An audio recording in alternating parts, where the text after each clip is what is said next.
Okay, so I think I have to clarify a few things from my last video that were a bit hazy. The Kepler and or the exoplanet researchers that are finding these worlds in other star systems, here's something that they printed out. I remember where I took this from. What we've found so far and what we're looking for.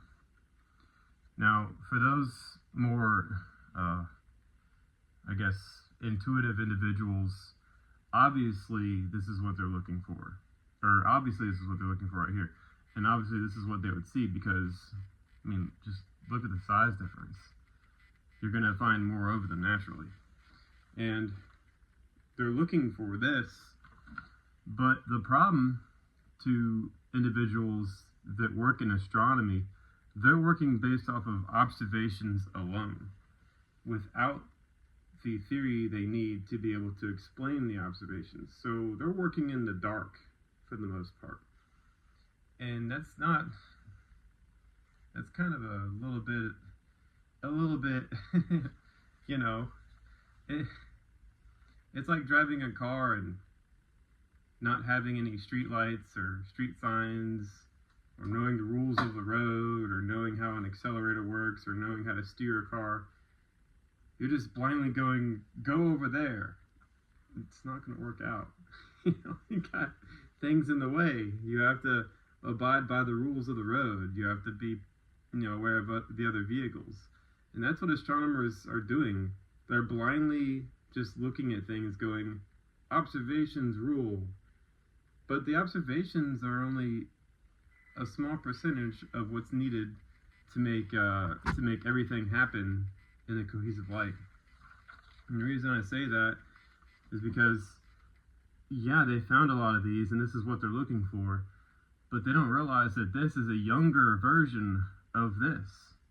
So yeah, they're looking for this, but this exists inside of this, or will exist inside of this as this is forming this in its interior.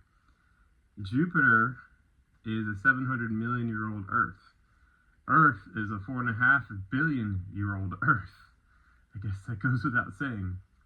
So when they find these, they don't realize, yeah, they're looking for these, but they're finding them. They're finding very young versions of this.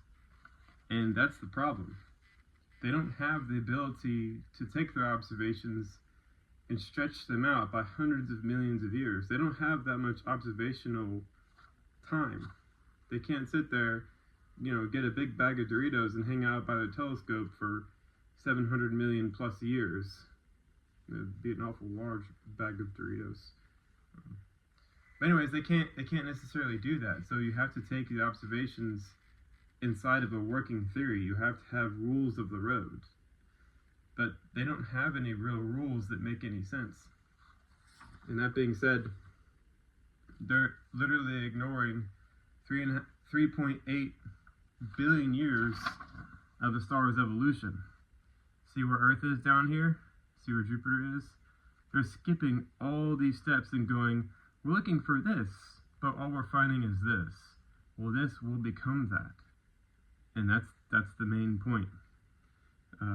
I don't know how long I'm going to have to keep on trying to teach these people this, but you have to have a theory that allows for deep time. You have to have the theory that allows for the orientation of the star's evolution to be set in the appropriate place, which is inside the star, not outside.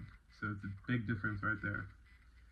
And you have to have a theory that allows for different interpretation of the observations.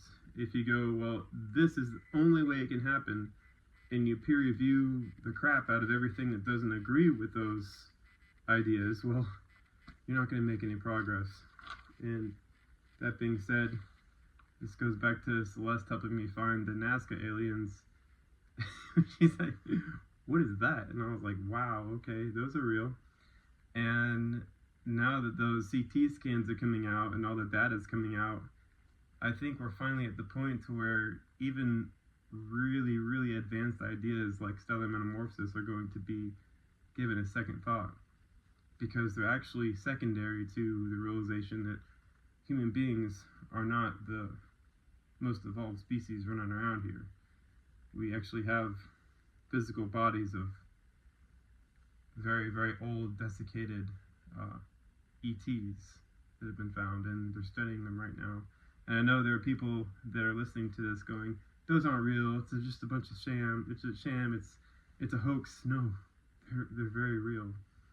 And it's going to be one hell of a next couple months, next couple years, as people slowly come to realization that we're living in a much bigger universe than they thought. And it kind of makes me uneasy too, even though I understand it and I know it's real. But anyways, hello Celeste. All right, later y'all.